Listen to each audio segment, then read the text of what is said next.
Long-term exposure to microgravity during space travel causes astronauts to develop a rare neurological syndrome in which the brain shifts upward, crowding the cranium. Dr. Donna Roberts, lead author of the study published this week in the New England Journal of Medicine, said research has shown roughly 40% of astronauts return from space missions and report neurological issues. The top of the brain that is affected by the syndrome controls sight, and astronauts often report symptoms such as blurry vision, swelled optic discs, migraines, and increased head pressure. NASA calls the constellation of symptoms visual impairment and intracranial pressure VIP syndrome. Normally, the brain floats in a bath of cerebrospinal fluid, partly a function of anatomy but also, as the study suggests, a result of gravity.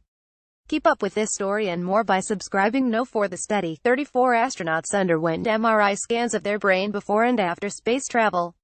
18 of the astronauts in the study had participated in a long journey to the International Space Station ISS, where they spent roughly 2 years, while the remaining 17 went on short shuttle missions that lasted only a few weeks.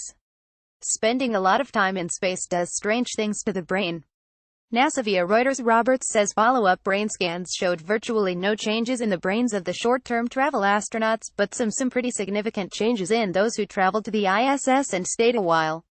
This condition is typically reversible when an astronaut returns to Earth and the body reacclimates. VIP is a recently recognized phenomenon, but some things about the condition stump researchers because not all astronauts return from long-term missions with changes in vision. Researchers with NASA say this suggests that there may be some sort of biological underpinning that makes some astronauts more prone to VIP than others. While there aren't that many astronauts in the world, knowing about the impact of space travel on the brain does have some practical function. For one, if Elon Musk has his way, many of us may have an up-close and personal view of the moon at some point in our lifetime. But also, the brain state seen in astronauts does share some likeness to conditions that occur here on Earth.